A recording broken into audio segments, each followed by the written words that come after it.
나는 주 안에서 항상 행복합니다. 나는 주 안에서 반드시 승리합니다. 그렇게 될 줄로 믿습니다. 오늘 말씀의 제목은 사랑하심 때문에, 자비하심 때문에입니다. 왜 오늘의 말씀의 제목이 이러한지 함께 살펴보시겠습니다. 사람이 오랫동안 갖고 있는 고정관념이라는 것이 있습니다. 그걸 버린다는 것은 생각보다 아주 어려운 일 중에 하나이죠. 자신은 그렇게 스스로 판단하지는 않습니다. 나는 얼마든지 개방적이고 또 사람들의 말에 귀를 잘 기울일 줄 안다 생각을 해서 얼마든지 내 생각을 수정할 수도 있다 그렇게 말을 하지만, 그러나 이런 자기 판단은 착각일 경우가 훨씬 더 많이 있습니다. 요즘 꼰대라는 말은 신조어가 많이 사용되던데요, 보통 꽉 막힌 태도 그리고 권위주의적인 사고를 가진 좀 어른들을 지칭하는 것으로 그렇게 알려져 있는데요. 그런데 이 단어로 통용되는 의미를 제가 좀 살펴보니까 나이와는 관계없이 사용된다고 하더라고요. 그래서 요즘에는 젊은 꼰대가 더 대책이 없는 경우가 많다, 이런 얘기도 있었습니다. 그런데 이 세상에는요, 자기가 꼰대라는 것을 아는 꼰대는 한 사람도 없습니다. 그게 특징입니다. 모든 꼰대의 특징은 자기가 그런 줄 모르는 것입니다. 어떤 사람은 내가 정말 꼰대 같냐라고 주변에게 묻는 경우들도 있는데요, 저도 가끔 그런 생각도 합니다. 내가 사람들에게 좀 그런 이미지로 비춰지는가라는 궁금증을 저도 갖기도 하는데요, 그런데 제가 내린 결론이 있습니다. 이런 걸 물어볼 줄 아는 사람은 적어도 꼰대는 아니다 라는 생각이 있습니다. 그러므로 저도 아니다, 이런 결론에 다다르게 되더라고요. 내가 정말 나쁜 사람이다, 나쁜 사람이냐라고 주변에 물어보는 사람은 절대 나쁜 사람이 아닐 가능성이 큽니다. 이런 걸 물어볼 줄 아는다는 것은 그래도 양심이 있고 자기를 돌아볼 줄 안다는 뜻일 테니까요, 진짜 나쁜 사람은 그런 질문 하지도 않고 자기가 나쁜 사람인지 알지도 못하죠. 그래서요, 사람이 자신의 생각을 쉽게 바꾼다는 것이 그 생각보다 쉽게 되어지는 일은 아니다라고 하는 말씀입니다. 그렇기 때문에 혹시 우리가 내 생각 바꾸는 것도 그렇고 타인의 생각을 바꾸고자 하는 것도 그런데요, 혹시 다른 사람이 어떤 생각을 바꾸려는 목표를 가진 분이 계시다면, 예를 들어서 그 사람을 설득하기 위해서, 또는 예를 들어서 그 사람에게 물건을 팔기 위해서, 또는 협상을 하기 위해서, 또는 이제 복음을 전하는 전도를 하기 위해서든지, 어쨌든 다른 사람들의 생각을 바꾸고자 하는 그런 목표를 가진 사람이 있다면 그는 조급한 마음을 먼저 내려놓아야 될 것 같습니다. 그리고 인내심을 가질 필요가 있는 것입니다. 왜냐하면 단번에 사람이 개조되는 것은 세상에 일어나는 일이 아니기 때문입니다. 지난주에 우리나라에서 개발한 차세대 전투기 KF-21이 첫 시험 비행에 성공했다는 뉴스가 영상과 함께 나왔었는데요, 저도 보면서 모형으로만 보던 비행기 하늘을 나는 모습을 보니까 요즘 표현으로 가슴이 웅장한 느낌도 전달이 되던데요. 그런데 여러분, 이 전투기의 개발 계획의 로드맵을 보면은 조급한 마음을 가진 사람은 실망하지 않을 수가 없을 것입니다. 왜냐하면 이제 전투기를 만들어서 하늘로 띄웠으니까 빨리빨리 50대씩 100대씩 만들어서 실전에 배치하고 써먹으면 좋겠다 생각하지만은, 그러나 그렇지 않거든요. 이것이 완제품화 되어서 전력화가 되려면 지금까지도 십수년이 걸렸는데 앞으로도 수년이 더 걸리게 될 것이고, 더 나아가서 이것이 이제 타국에 수출까지 하는 그런 날이 올 수 있으려면은 그보다 훨씬 더 많은 세월이 필요하다는 것을 말해주고 있기 때문입니다. 왜 이렇게 될까요? 왜 이렇게 느려 터질까요? 신제품인데도 불구하고 왜 이렇게 수많은 테스트가 필요하고, 그리고 왜 이렇게 수출 협상에 몇 년씩이나 가는 이런 지루한 시간들이 필요한 것일까요? 이유가 있습니다. 그것은 우리나라가 만든 이 새로운 전투기가 아직은 신뢰를 받지 못하기 때문인 것이죠. 사람들의 신뢰를 얻는다는 것이 단번에 되는 게 아니기 때문이죠. 그래서 많은 시간이, 많은 노력이 필요할 수밖에 없는 것입니다. 우리가 예를 들어서 값싼 물건을 혹시 잘못 샀으면 아이 돈 버렸네 하고서는 그냥 지나칠 수 있습니다. 그러나 엄청나게 비싼 물건을 산 경우는 상황이 다른 것이죠. 큰일이 나는 것입니다. 또는 어떤 물건을 쓰다가 쉽게 고장나면은 그냥 버리면 끝나지만은 하늘을 나는 비행기가 고장이 난다고 생각해 보십시오. 그건 생명과 관계된 문제가 발생되지 않겠습니까? 큰일이 나는 것이죠. 그러니까 신뢰를 만들어가고 쌓아간다는 게 굉장히 어려운 일인 것입니다. 이렇게 사람들의 어떤 불신이 신뢰가 되는 이런 종류의 생각을 바꾸는 일도 아주 힘든 과정입니다. 또는 사람 속에 없던 생각을 형성해가는 일은 더더욱 어렵고 힘든 일인 것이죠. 우리도 그런 과정을 통해 예수 믿게 된 것 아닙니까? 참된 그리스도인으로 새롭게 변화되는 과정도 그렇습니다. 여러분, 예수 믿고 거듭나서 변화되는 체험은요, 단번에도 일어날 수 있습니다. 왜냐하면 그것은 처음부터 나의 의지와는 관계없는 하나님의 은혜이기 때문이죠. 예수 믿는 건 그래서 하나님의 은혜인 것입니다. 거듭남도 은혜인 것이고요. 그래서 하루아침에도 불신자가 신자가 될 수도 있는 것입니다. 진정으로 거듭남의 역사가 일어나죠. 사마리아 여인도 예수님을 만나 거듭난 다음에 금방 전도자가 되지 않았습니까? 불가능한 일이 아닙니다. 예수님 오른편에 묶였던 그 강도도 그 순간에 변화되어서 예수님과 함께 낙원에 들어가지 않았습니까? 그런 일이 불가능한 게 아닌 것입니다. 바울과 같은 사람도 불가항력적인 하나님의 은혜로 다메섹 가는 길에 변화되었었고, 사도행전에 이디오피아 내시가 나오거든요. 그 내시도 빌립 집사의 전도를 받고 그 자리에 이 마차를 내려서 이 물로 세례를 받아서 거듭난 주님의 사람이 되었던 것이, 이게 불가능하지 않습니다. 이 외에도 여러분, 우리 주변에도 그런 경우들이 얼마나 많습니까? 우리 자신들도 그런 경우도 있을 겁니다. 때로는 어느 순간에 말씀을 듣다가, 또는 찬송을 부르다가, 또는 집회에 참석했다가 어느 한순간 큰 은혜를 주셔서 자기 죄를 자복하고 눈물로 회개하고 그리고 거듭난 성도가 된 사례가 다름 아닌 나이기도 한 것이죠. 이처럼 여러분, 거듭남의 역사는 단 하루 만에도 일어날 수 있는 놀라운 은혜이지만은, 그러나 그 사람이 평생 갖고 살아온 생각을 바꾸는 것, 경험에 의한 쌓여진 고집을 내려놓는 것, 편견들이 씻어지는 것은 굉장한 시간이 소요되는 것입니다. 절대 불가능하진 않습니다. 말씀의 능력은 얼마든지 가능케 하지만 시간이 필요하다는 것입니다. 2000년 전에도요, 예수님을 믿게 된 거듭난 유대인들 안에서도 그런 모습들을 관찰할 수가 있었습니다.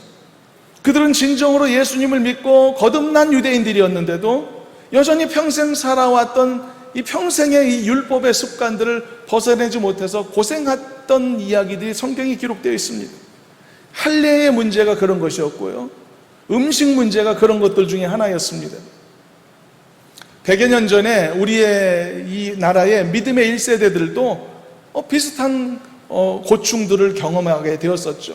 다 예수 믿고 거듭났었지만은 때로는 상투 푸는 문제라든지 말이죠, 때로는 남녀 칠세 부동석 같은 그런 문제라든지 조상에게 드리는 제사와 관련된 문제 같은 것에서 이 평생 걸쳐서 굉장히 중요한 가치로 여겨왔던 그것을 좀처럼 못 내려놓고 갈등하고 다투고 분쟁했었던 사례들이 우리 이 1세대들에게도 얼마나 많이 있었습니까?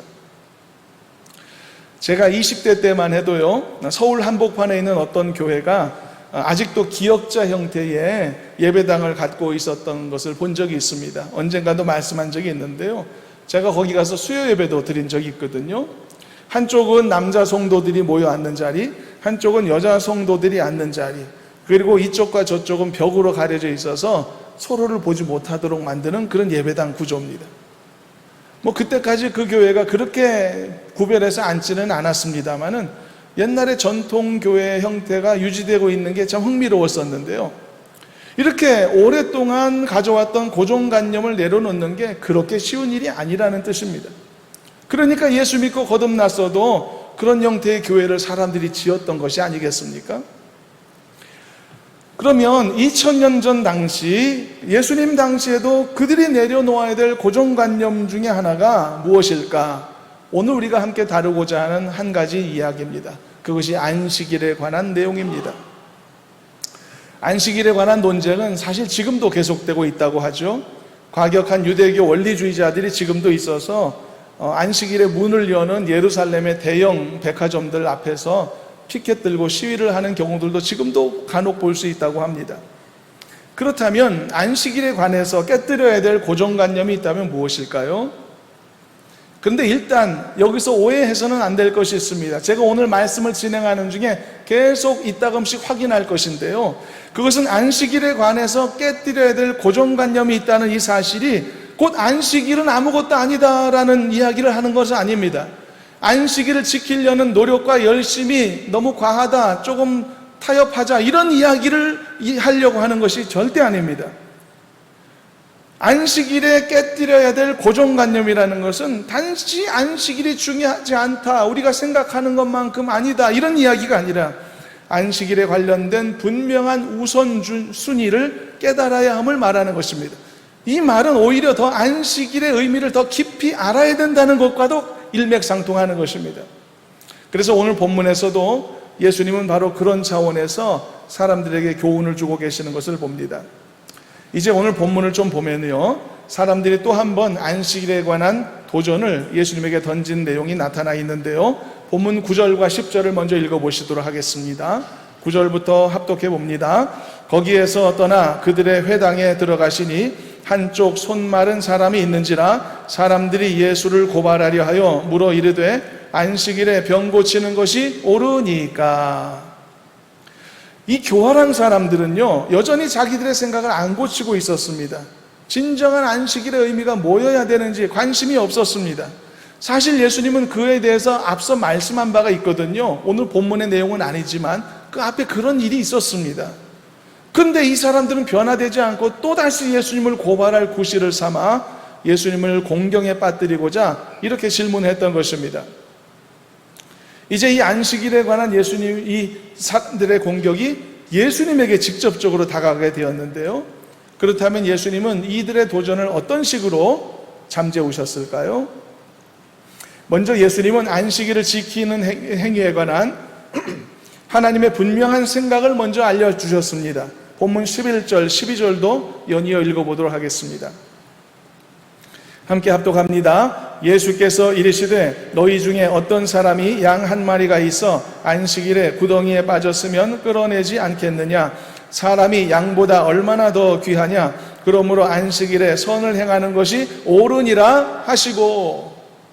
분명히 사람은 하나님이 정하신 안식일을 지켜야 함이 옳은 것입니다. 그러나 분명한 우선순위의 결정을 통해서 하나님이 궁극적으로 우리에게 요구하시는 것이 무엇인지도 더 깊이 알아야 되는 것입니다. 단편적으로 직선적으로만 단면만 보는 것이 아니라 양쪽 사방 다 전체를 파악할 줄 아는 그런 관점이 필요한 것입니다. 사람은 안식일을 지켜야 됩니다. 당연합니다. 그리고 동시에 또 한 사람은 하나님의 자녀답게 선을 행해야만 하는 것입니다. 그런데 이 두 가지가 상충하는 경우가 생기는 것 같다면 그 우선순위는 선을 행함에 두어야 된다. 일단 이것이 예수님의 말씀이거든요. 또 한 번 확인합니다. 그러나 우리는 오해하지 말아야 합니다. 이것은 안식일과 선행의 대결이 아닌 것입니다. 안식일과 선행 중에 뭐가 더 1등이냐, 뭐가 더 중요하냐, 이런 대결 구도가 아닌 것입니다. 이것은 내가 살면서 맞닥뜨리는 여러 상황 속에서 결정하고 시행하게 될 많은 나로부터 말미암는 그 행위가 상황에 따른 우선순위를 어떻게 정할 것인가에 관한 문제, 바로 이런 것이지 단순히 하나님 앞에서 안식일과 선행 중에 무엇을 우선시할 것이냐에 대한 단편적인 문제가 아니라는 이야기입니다. 자, 우리가 이제 이것을 오해하지 않을 수 있는 상황이라면 오늘 본문에서 이제 예수님이 내리셨던 이 결론에 대해 우리는 충분히 오해 없이 수긍할 수 있으리라고 생각합니다. 다시 한번 12절만 읽어보겠습니다. 예수님의 결론적인 말씀인데요, 다시 한번 읽어봅니다. 사람이 양보다 얼마나 더 귀하냐? 그러므로 안식일에 선을 행하는 것이 옳으니라 하시고.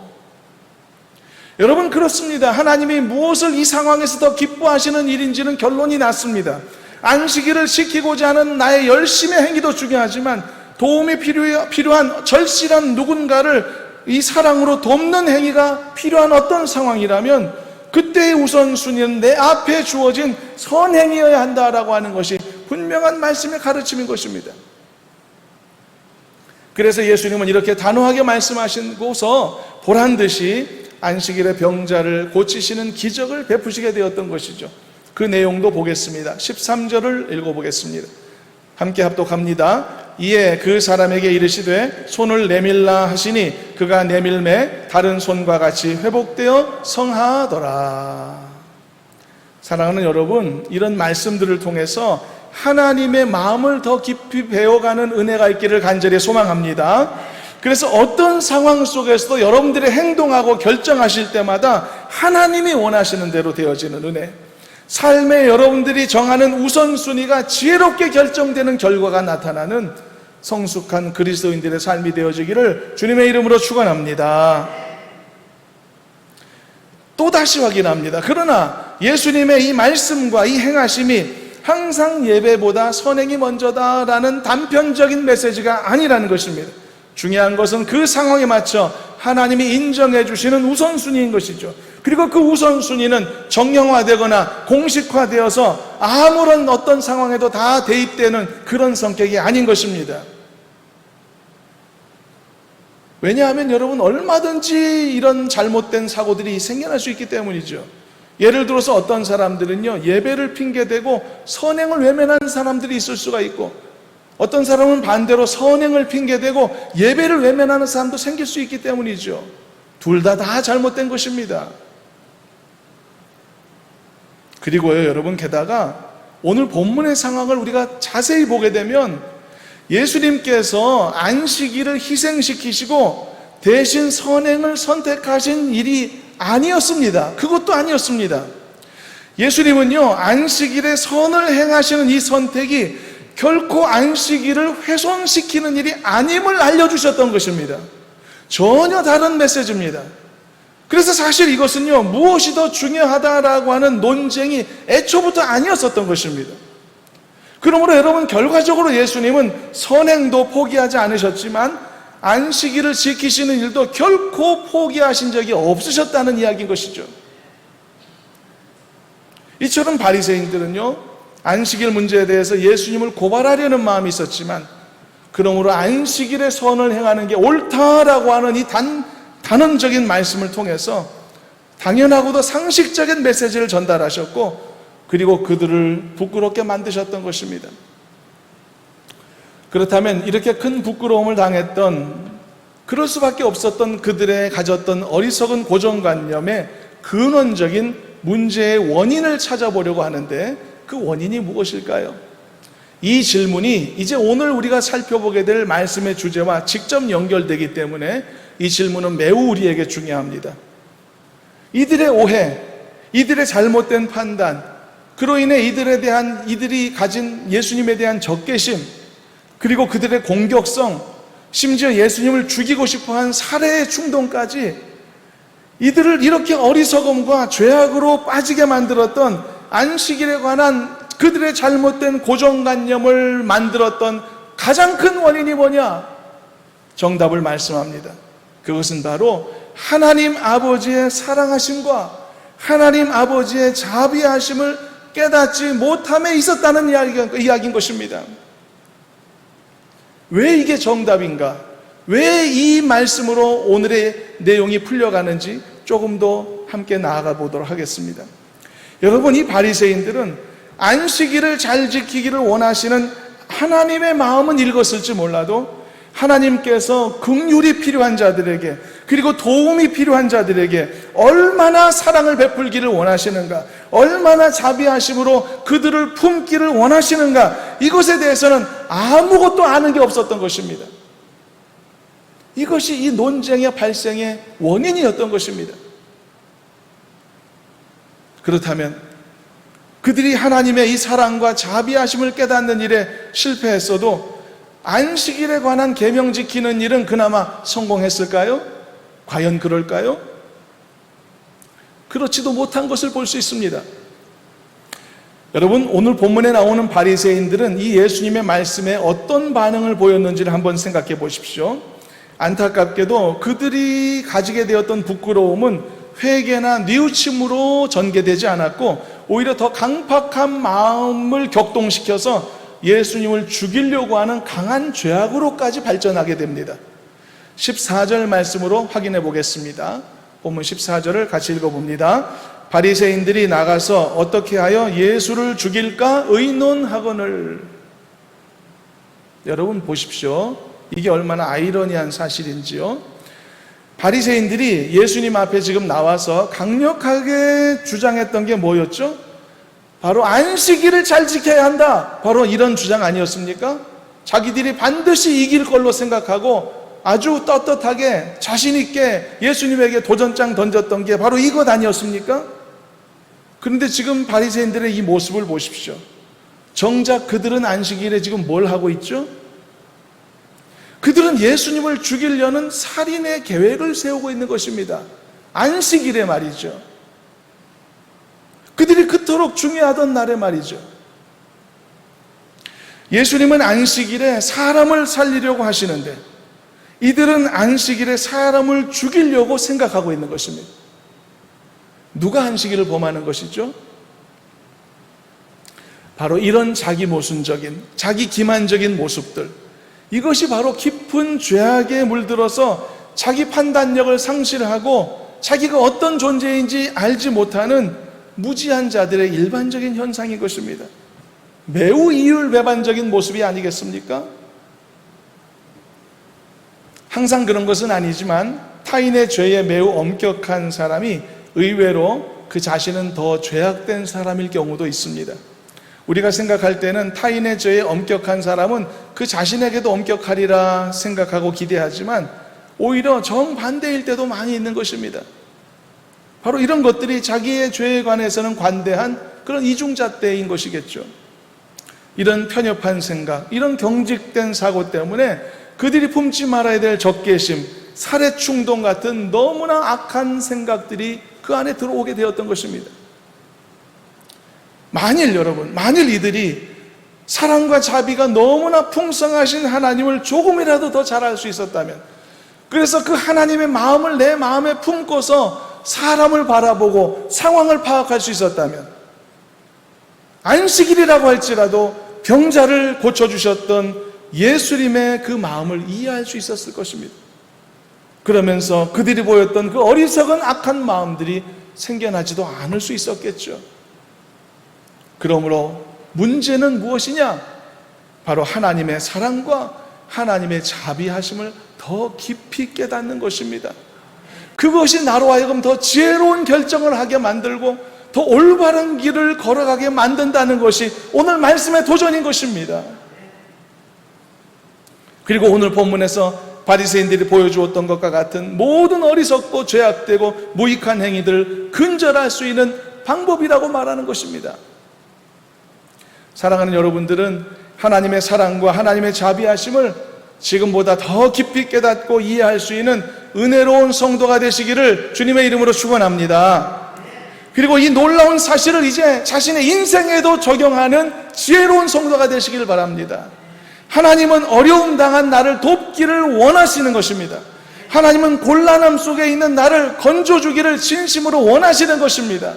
하나님은 병든 나를 고쳐주기를 원하시는 것입니다.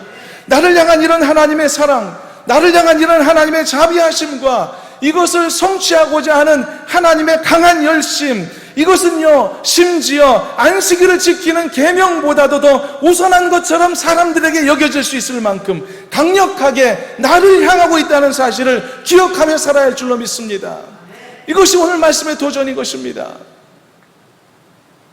그럴 때 여러분, 우리는 오늘의 바리새인 본문에 나오는 사람과 같이 모든 불필요한 오해, 억측과 적개심과 정죄로 쌓여진 꼰대 같은 신앙이 되지 않을 수 있을 것이고, 또한 하나님의 은혜 베푸심과 치유하심을 바라고 소망하는 한 사람의 건강한 신앙인으로서도 부족함 없는 모습을 갖추게 될 것입니다. 나에게 사랑을 베풀기를 원하시는 하나님, 나를 치유하기를 원하시는 하나님, 나에게 한없는 자비를 베풀기를 원하시는 하나님, 이 하나님인 되심을 더 깊이 깨닫고 이해하고 소망하는 우리 모두가 되기를 주님의 이름으로 소망합니다. 이제 오늘 말씀에 있는 예수님의 행하심 속에서 찾을 수 있는 하나님의 사랑하심과 자비하심의 또 하나의 근거가 있는데요, 그 증거들을 마저 한 가지 살펴보고 오늘 말씀을 마치도록 하겠습니다. 자, 이제 내용을 더 이어가서 이제 바리새인들이 예수님을 죽이고자 모의하게 되었을 때 이제 예수님이 어떤 반응을 보여주셨는가를 좀 보겠습니다. 오늘 본문을 보니까요, 예수님은 미리 그 사실을 아시고서 그 자리를 피해 떠나셨다라고 말하고 있습니다. 이처럼 예수님은요, 어떤 위협적인 상황을 맞닥뜨리셨을 때 그 상황을 전면 돌파하지 않으시고 오히려 그 자리를 피하시는 선택을 하시는 사례를 사실 성경에 여러 차례 볼 수 있거든요. 이유가 뭘까요? 왜 어려움을 피하시는 것일까요? 사실 우리가 일반적으로 기대하는 모습은 정반대의 모습 아닐까요?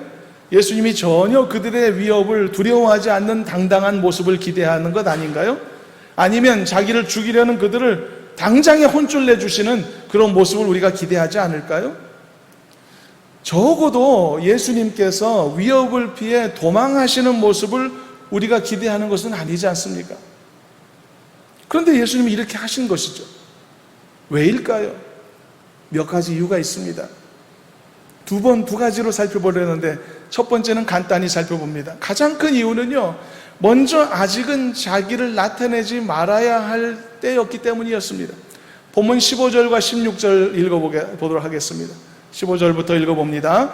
예수께서 아시고 거기를 떠나가시니 많은 사람이 따르는지라 예수께서 그들의 병을 다 고치시고 자기를 나타내지 말라 경고하셨으니.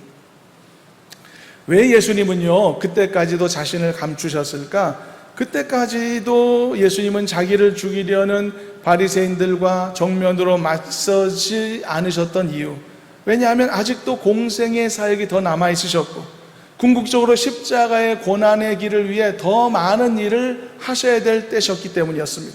그래서 예수님은 철저하게 하나님의 때에 맞춰 사역을 이끌어 가셨던 것이죠. 그때가 아직 이르기 전까지는 그 어떤 일도 미루셨다는 것이죠. 그렇기 때문에 예수님은 그때 바로 그 순간에 바리새인들의 살해 위협에 맞서실 이유가 없으셨던 것입니다.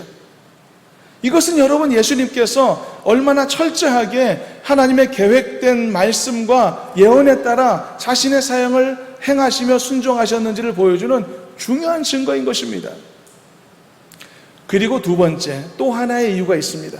이것이 오늘의 말씀의 주제와 연결되는 가장 중요한 부분인데요, 이유가 뭘까요? 그것은 하나님의 무한하신 사랑하심과 자비하심 때문인 것입니다. 예수님께서 그들을 즉시로 심판하지 않으셨던 것은 하나님의 모든 구원의 계획이 다 이루어지기까지 기다리기 위해서였던 것이고, 그래서 계획되어진 하나님의 모든 사랑과 그 자비하심이 다 성취되기를 원하셨기 때문인 것입니다.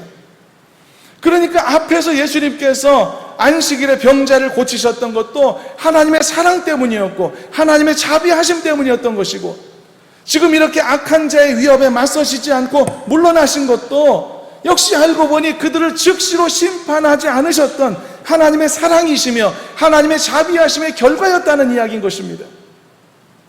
이처럼 예수님의 모든 말씀과 모든 사역과 모든 결정들이 알고 보니 한 가지 목적과 강하게 연결되어 있다는 것을 우리는 발견하고 있는 것입니다.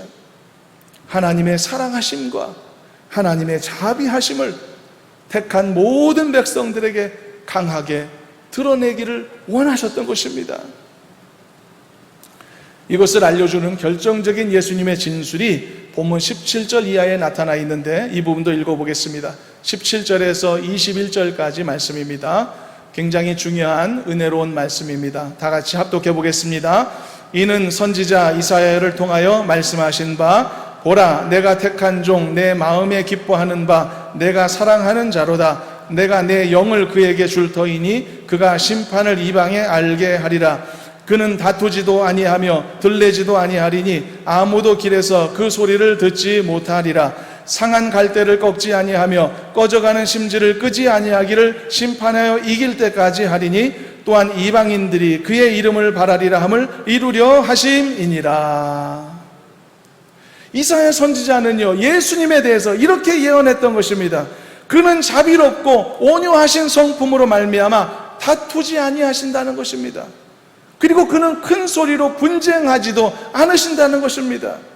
그리고 그는 아무도 길에서 소리를 들을 수 없을 만큼 차분하고 조용하시다라고 말하고 있는 것입니다. 그렇다면 여러분, 예수님의 이런 차분하고 온유하신 모습이 어떤 의도에서 비롯된 것인가요? 여러분, 이것은 단순히 예수님의 성격이나 기질을 예언한 것이 아닌 것입니다. 예수님은 한 가지 분명한 목적을 가지시고서 이런 성품을 드러내신다고 말하는 것입니다. 그것이 무엇입니까? 바로 상한 갈대를 꺾지 않으시고 꺼져가는 심지를 끄지 않으시는 무한하신 사랑과 자비하심과 그 긍휼 때문이다라고 설명하고 있는 것입니다. 이것이 차분하고 조용하신 그 모습의 이유다라고 하는 것입니다. 그러므로 예수님의 이러한 온유한 성품도 하나님의 사랑과 그 자비하심을 드러내기 위한 목적이었다는 것입니다. 심지어 자기를 죽이려고 위협하는 자들을 피해서 조용히 물러나신 이 결정 또한 어리석은 자들이 쉽게 판단하듯이 비겁하고 겁쟁이 같은 그런 행동이 아니라 상한 갈대를 꺾지 않으시고 꺼져가는 심지를 끄지 않으시는, 그들에게 또다시 회개의 기회를 주시고 즉시로 심판하지 않으심으로써 다시 한번 은혜의 시간들을 허락하시고자 하신 하나님의 지극하신 사랑이며 지극하신 자비하심의 결과였다라고 우리는 볼 수 있는 것이죠. 여러분, 보통 다투고 큰 소리로 시끄럽게 하는 사람들이 어떤 사람입니까? 뭐 하는 사람인 것 같습니까? 보통 자기 주장을 하거나 정죄하는 사람들이 이렇게 큰 소리로 다투고 시끄럽게 하죠. 반면에 상한 갈대를 꺾지 않고 꺼져가는 심지를 끄지 않을 만큼 마음이 넓은 사람, 이해심이 큰 사람, 긍휼의 마음을 품은 사람은 보통 시끄럽게 떠들거나 다투지 않는 것입니다.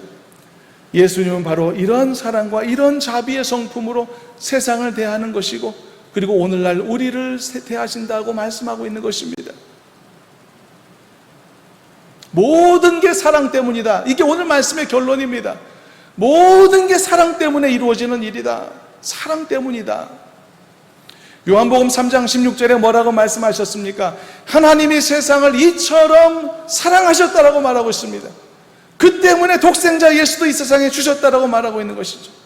사랑 때문에, 사랑하시기 때문에 모든 일들을 그 사랑이라는 원칙 하에 우리를 위해 베푸시고 계시다라고 하는 말씀입니다. 사람은 목적이 다르게 행동합니다. 대부분의 사람들은 욕심 때문에 행동하고 돈 때문에 행동하고 그렇죠. 그나마 그 중에서 조금 나은 사람은 의리 때문에 행동하기도 하고 그 이상을 넘어가지 못합니다. 다 자기 때문에, 자기의 유익 때문에 보통 그렇게 결정하며 살아가죠. 그러나 예수님은 그렇지 않다. 하나님은 사랑하심 때문에, 자비하심 때문에 모든 일들을 행하시고 결정하시고 말씀하신다는 이야기인 것이죠. 그러나 한 가지 단서는 있습니다.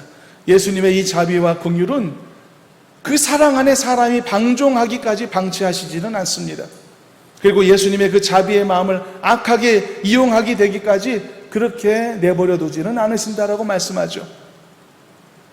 심판 때가 되면 하나님의 엄위하신 공의하심으로 행한 대로 보응받는 판결이 이루어지기 때문입니다. 그것이 오늘 말씀에 있는 그 기회는 심판 때까지다라고 하는 말씀과 연결되어 있는 것이죠. 20절에 뭐라고 되어 있습니까? 심판하여 이길 때까지다라고 말이죠. 이 자비와 이 사랑은 유효기간이 있는 것입니다. 마지막 심판 때까지인 것이죠.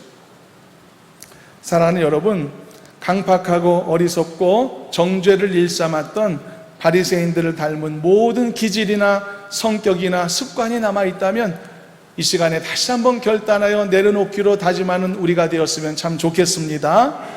상한 갈대를 꺾지 않으시고 꺼져가는 심지를 끄지 않으시고 게다가 끝까지 참고 인내하시면서 예언된 말씀을 성취하며 그 길을 걸어가셨던 예수님의 온유하신 성품을 본받는 우리가 되었으면 좋겠습니다. 이 거창한 도전의 작은 시작은 간단합니다. 우리도 좀 더 너그러운 마음을 갖는 것입니다. 너그러운 마음의 소유자들이 되시기를 바랍니다. 큰 소리로 다투거나 들리지 않기로 결심하시길 바랍니다. 차분하고 온유한 성도가 되시기를 축원합니다. 바로 여기에서부터 예수님을 닮아가는 우리의 노력이 시작되는 것입니다. 너그러운 사람이 됩시다. 너그러운 사람이 됩시다. 여러분 한번 옆 사람을 보면서 한번 해보겠습니다. 너그러운 사람이 됩시다 하면은 또 상대방에게 되라라고 하는 것 같으니까 조금 바꿔서 너그러운 사람이 되겠습니다. 이렇게 한번 해보겠습니다. 함께 합니다. 너그러운 사람이 되겠습니다. 다른 편에서도 다시 한번 해봅니다. 너그러운 사람이 되겠습니다. 꼭 그렇게 되시기를 바랍니다. 넓은 마음씨 되시길 바랍니다. 정말 찬잔한 호수 같아서 누가 돌 하나 던져도 꿈쩍도 하지 않을 수 있을 만큼 차분하고 온유한 성품, 바보 같아서가 아니라 하나님의 사랑 때문에, 하나님의 자비하심 때문에 너그러운 사람 되실 수 있길 바랍니다. 제가 이 시간에 고백하고 싶은 게 한 가지가 있습니다. 제가 지난주 2주 동안에 시간을 내서 우리 아이들 운전면허 연습을 시켜줬거든요. 학원에 보내지 않고 제가 직접 기능시험, 주행시험 연습을 시켰는데 다행히 지난주에 두 아이 다 모두 합격을 했습니다. 그리고 주행시험 같은 경우는 다 단번에 합격을 했거든요. 그런데 지금 돌아보면은 저 개인적으로는 상처뿐인 영광이다, 그런 생각이 들어갑니다. 왜일까요, 여러분? 아무래도 우리 아이들을 연습시키다 보니까 저에게 사라졌던 혈기가 다시 막 돌출되더라고요. 그래서 소리도 지르고 혼도 내고 제가 고백을 합니다. 제가 그렇게 했었습니다. 그렇게 제 성질 다 버리고 면허증 2장하고 교환한 셈이 되더라고요. 소리 지르는 아이들한테도 참 미안하고 그랬습니다. 그래서 이런 제 마음의 찔림과 좀 후회의 마음이 있는 상태에서 또 게다가 오늘 말씀을 이렇게 준비하다 보니 제 마음이 찔림이 있을 수밖에 없었습니다. 그래서 이렇게 고백이라도 하니 좀 나은데요. 여러분 보십시오. 주님은 다투지도 아니하신다고 했습니다. 들레지도 아니하신다라고 했습니다. 아무도 길에서 그의 소리를 듣지도 못할 만큼 온유하시다라고 했습니다. 주님은 상한 갈대를 꺾지 않으신다라고 했습니다. 꺼져가는 심지를 끄지 않으신다라고 했습니다. 그리고 이 사랑과 이 자비하심을 유대인들 뿐만이 아니라 이방인들에게까지도 베풀기를 원하신다라고 말씀 마지막 부분에 우리에게 전달하고 계십니다. 이것이 예수님께서 가르치시고 행하신 모든 것의 행동 강령이었다, 그런 말씀인 것입니다. 그리고 이 모든 것이 그래서 사랑 때문이었다, 자비하심 때문이었다. 사랑하셨기 때문에 안식일에 병자도 고치셨던 것이고, 사랑하셨기 때문에 악한 자의 위협 앞에서도 맞서지 않고 피하시며 그들에게 회개 기회를 주셨던 것이고, 사랑하셨기 때문에 하나님의 모든 계획, 구원의 계획이 완성되기까지 침묵이 필요할 때 침묵하셨던 것이고, 자신을 감추시기 필요했다면 그렇게 자신을 감추셨던 것입니다. 이 모든 게 사랑하심 때문이었다, 자비하심 때문이었다. 오늘의 말씀의 결론이 되겠습니다. 그런데 어리석은 자들이 안식일 문제로 꼰대같이 말이죠, 예수님의 행하심을 걸고 넘어지려 했으니 얼마나 안타까운 상황이었는가, 그런 이야기입니다. 사랑하는 여러분, 하나님이 여러분들을 사랑하신다는 걸 믿으시길 바랍니다. 하나님이 여러분들에게 자비 베푸시기를 원하신다는 것을 믿으시길 바랍니다. 하나님의 사랑이 너무 크고 놀라워서 상한 갈대를 꺾지 않으시는 분이심을 기억하십시오. 꺼져가는 등불이라도 포기하지 않고 보존하시는 분이심을 기억하십시오. 그러므로 우리는 살면서 절대로 이 하나님의 사랑과 자비하심을 망각해서는 안 될 것입니다. 그리고 우리 자신도 역시 도전받아서 사랑과 자비의 성품을 닮아가기 위해 좀 더 변화된 삶을 향한 도전을 마다하지 않는 우리가 되었으면 좋겠습니다. 그래서 지금보다도 더 너그럽고 넓고 온유한 성품을 가져서 지금보다도 더 주님을 닮아가는 아름다운 모범을 보이는 복된 성도들의 삶이 되시기를 주님의 이름으로 축원합니다. 하나님 감사합니다. 우리에게 주신 도전을 기억하고 반드시 새겨 말씀의 삶에 적용하여서 귀한 열매 맺는 저희들 될 수 있도록 인도하여 주시옵소서. 예수님의 이름으로 기도하옵나이다. 아멘.